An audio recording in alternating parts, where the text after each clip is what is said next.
ప్రజలు ఏదో విధంగా ఇప్పుడు మనం ఇంతమంది తక్కువ మంది మన 500 మందిలో కనీసం ఒక 150-200 మంది వచ్చాం. అలాగే ప్రజలందరూ కూడా ఈ దినోత్సవాన్ని జరుపుకుంటూ సహకార వ్యవస్థని గుర్తు చేస్తూ సహకార వ్యవస్థ అనేది ఒకటి ఉంది, దానివల్ల మనం అనేక లాభాలు పొందుతున్నాం. మనమే కాకుండా మన తోటి సమాజంలో ఉన్న సభ్యులు కూడా లాభాలు పొందుతున్నారనే దిశగా ఆలోచించి ఈ సహకార దినోత్సవం ఏర్పాటు చేయడం అయింది. అందువల్ల మనం ఇలా వచ్చి ఇక్కడ ఈ మీటింగ్ ఏదో పెట్టుకుని నిన్న రాత్రి సాయంత్రం మన నవీన సర్కులర్ ఇస్తే దాన్ని వచ్చేసి కొంతమంది ఇబ్బంది పడి కొంతమంది ఇష్టంతో కొంతమంది కష్టంతో కూడా వచ్చి ఉంటారు. అయితే ఈ వ్యవస్థ ఈ మీటింగ్ వచ్చిన వాళ్ళందరూ కూడా అట్లీస్ట్ ఒక రకమైన ప్లెడ్జ్ తీసుకుని ఒక రకమైన ప్రమాణంలాగా తీసుకుని ఈ సహకార వ్యవస్థని ముందుకు తీసుకెళ్దాం.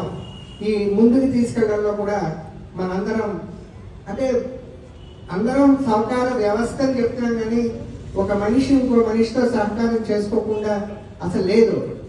సహకార వ్యవస్థ అంటేనే ఒక జీవన విధానం. మనం జీవించడం కంపల్సరీగా మనకి ఏదైనా కష్టం వస్తే మన చుట్టాలను మన ఫ్రెండ్ను ఎవరినో వెంటనే ఫోన్ చేసో లేకపోతే కాంటాక్ట్ చేసో వాళ్ళతో మనం మన బాధ చెప్పుకుని వాళ్ళు కూడా వెంటనే రియాక్ట్ అవుతారు. అలాగే ఈ సమాజంలో కూడా మనం పనిచేస్తున్న ఆర్గనైజేషన్ కూడా మనం ఏదో అంటే జీతానికి పనిచేయడం అనేది ఒక విషయం.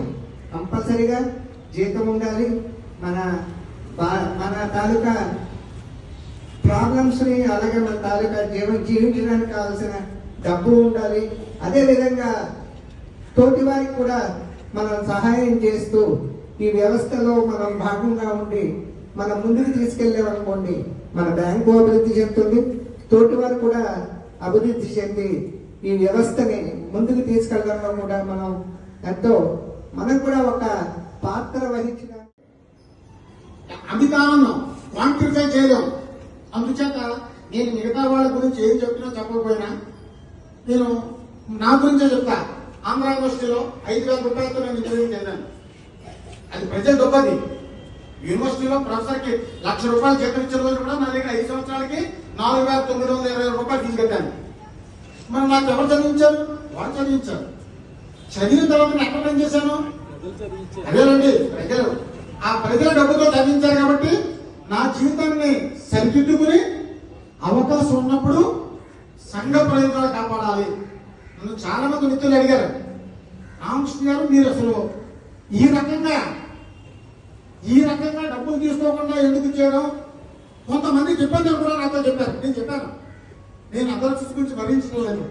When I'm comfort I would like to do something for the society. నేనేం చెప్పాను? ఆ రోజు నన్ను చదివించి ప్రయోజకుడిని చేసిన సమాజం ప్రజలు మీరు ఎవరండి? సంఘంలో అందరూ పాత్రదారులే. అందుచేత మనం కొంచెం ఉపయుక్తంగా ఉండేటట్టు కొంచెం దూరదృష్టితో ఆలోచించి విశాల ప్రయోజనాలను దృష్టిలో పెట్టుకుని ఏదైనా చిన్న త్యాగాలు. అంతర్జాతీయ సహకార దినోత్సవాన్ని జరుపుకుంటున్నాం. కేవలం మనమే జరుపుకోవడం. ఈ సహకార వ్యవస్థకు ఉన్నటువంటి ప్రాధాన్యతల గురించి నా ముందు మాట్లాడినటువంటి వారు చాలా విషయాలు చెప్పారు. మానవుడు సంఘజీవి. సంఘం, సమాజము, మనిషి వేరు అంశాలు కాదు. మనుషులు లేకుండా సమాజం ఉండదు. మనుషులు లేని ప్రాంతాన్ని సమాజం అని అంటారు. ఆ సమాజంలో మనందరం అంతర్భాగం. మానవుడు ఒక అంతర్భాగం. ఇందాక నాని గారు చెప్పినట్టు, ఇతరులు చెప్పినట్టు పరస్పర సహకారం లేకుండా మానవ సమాజం యొక్క అభివృద్ధి ఈ దశకి మానవుడు చేరుకోవడం అనేటువంటిది సాధ్యమైంది కాదు. 12,000 సంవత్సరాల క్రితం మానవుడు చాలా మంది మాట్లాడారు. నేను 2 ఉదాహరణలు చెప్తా. మానవ సమాజం ఆవిర్భవించినప్పటి నుంచి పరస్పర సహకారంతో ఈరోజు ఈ స్థాయికి వచ్చాను. ఇండివిజువల్ సెంట్రిక్ అని చెప్పని ఇందాక మన వరలక్ష్మి గారు చెప్పారు. ఆ భావన మధ్యలో వచ్చింది, ముందు లేదు. నేనే బాగుపడాలి. మా మా బ్యాక్గ్రౌండ్ మీకు తెలిసింది కాబట్టి మేము ఇదంతా వ్యక్తివాదం అనేది పెట్టుబడిదారీ సమాజం నుంచి ఆవిర్భవించింది.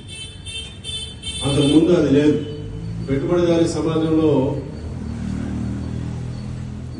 బిల్ గేట్స్ ఈరోజు బ్రహ్మాండమైన ఆస్తి కూడా అయ్యాడు. ఆ తమ్ముడు ఎలా ఉన్నాడో ఎవరికి తెలియదు, లేకపోతే తన తోడబుట్టు వాళ్ళు ఎవరు ఉన్నారు ఎలా ఉన్నారో తెలియదు. వాడి కర్మ నేను చేసుకున్నాను, నేను బాగుపడ్డాను.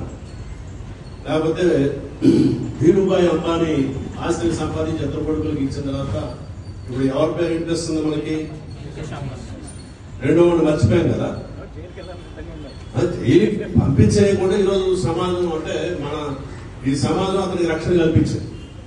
ఆవిడ మామూలుగా అయితే జైలుకి పోవాలి, కానీ సమాజం రక్షణ కల్పించి అతను జైలుకి పోనీయకుండా నిలబెట్టింది. అదే మామూలు వాడు బ్యాంకుకి డబ్బులు ఎక్కడితే మొత్తం మనమే కదా, మనం వసూలు చేస్తున్న దానిలో మనమే ఊరుకుంటున్నాం. వాళ్ళ దగ్గరికి వచ్చేటప్పటికి వేరే ఉందనుకోండి, పక్కకు పోతుంది మళ్ళీ మనం. అందుకని ఈ పరస్పరం సహకరించుకోకుండా ఈరోజు సమాజం ఈ స్థాయికి రావాలి. శ్రద్ధ తీసుకోవాలి కదా, ఇంటికి వెళ్ళి రెస్ట్ తీసుకోవాలి కదా. నిజమేనమ్మా, నేను ఇంటికి వెళ్ళి రెస్ట్ తీసుకోవాలి, కానీ 1 month నాకు డెలివరీ ఉంటుంది. నాకు డెలివరీకి పెట్టడానికి ఖర్చు డబ్బు లేదు నా దగ్గర. అందువల్ల ఈ నెల నేను ఇక్కడ పనిచేసి కొంత డబ్బు సంపాదించి ఇంటికి వెళ్ళిన తర్వాత 2 నెలలు మళ్ళా నేను డ్యూటీకి రాలేను. అందువల్ల నేను కష్టపడుతున్నాను. చెప్పిన తర్వాత నాకు బిల్లింగ్ తినేసింది. ఆ బిల్లింగ్ ఇచ్చింది $100 అందులో పెట్టేసి ఆ వాలెట్లో పెట్టేసి వెళ్ళిపోయింది. ఆ నాన్సీ వచ్చి వాలెట్ చూసేసరికి అందులో $100 ప్లస్ $100 ఇంకో $500 కూడా పెట్టింది. వెళ్ళిపోతే ఆమె అనుకుంది, అయ్యో $500 మర్చిపోయింది. ఏమంటే $100 బిల్ వేసింది. టిప్ వేస్తే మనం $1 $2 వేస్తారు. $500 వేయరు కదా, మర్చిపోయింది. వెళ్ళిపోయింది. పరిగెట్టేసరికి ఆమె వెళ్ళిపోయింది. ఈమె వెనక్కి వచ్చి చూసుకుంది. అందులో ఒక స్లిప్ ఉంది, నాన్సీ ఈ $500 నీకు నేను ఇవ్వడం లేదు, నాకు ఒక ఆయన హెల్ప్ చేశాడు, ఆయనకి ఇవ్వకపోతే ఆయన ఎవరికి అవసరమో వాళ్ళకి ఇవ్వమన్నాడు. నా దృష్టిలో నీకు డబ్బు చాలా అవసరం, అంటే నేను తీసుకున్నాను. అంటే ఆమె ఎంతో సంతోషించి ఆ డబ్బులు తీసుకుని ఇంటికి వెళ్ళి 2 గంటలకి కట్టేసి రెస్టారెంట్ కట్టేసి ఇంటికి వెళ్ళి వాళ్ళ ఆయనతో చెప్పాడు, ఏమండి ఇంకా 3 నెలలు కాబట్టి మనం చేయగలుస్తున్నాం కాబట్టి మన సర్వైవల్ ఉంది. మనం వ్యాపారం కరెక్ట్ గా పెంచుకుని చేసుకుని లాభదాయకత తెచ్చుకుంటే మన జీవితం బాగుంటుంది. Yesterday I have been talking to some Divya అని ఒక అమ్మాయి మన దగ్గర చేసేది, పూర్మంతపాలెం చేసింది. నెక్స్ట్ గాజువాక మన దగ్గర మానేశాక 1 నెలల పాటు ఇండస్ఇండ్ బ్యాంక్ లో పనిచేసింది. 40,000 రూపాయల జీతం, సీనియర్ మార్కింగ్ దాంట్లో వచ్చింది. అమ్మాయికి టార్గెట్ నెలకి 14 సేవింగ్ అకౌంట్స్ ఓపెన్ చేయాలి. 14 సేవింగ్ అకౌంట్స్ మనం ఓపెన్ చేసేస్తామా? ఎంతమంది చేస్తాం? 40 చేస్తామా? 15th అకౌంట్ నుంచి ఇన్సెంటివ్ కూడా ఇస్తారు. Minimum balance 20,000. తిరిగింది 1 నెల చేసి ఉద్యోగం మానేసింది. నేను చెప్తాను, మన బ్యాంక్ చాలా బాగుంది సార్, ఇలాంటి ప్రెజర్స్ ఉండవు, 20,000 కట్టు 30,000 కట్టు అని చెప్పి ఒత్తిడి చేయము, అందువల్లే మనకి ఇంకా కస్టమర్ బేస్ బాగుందండి.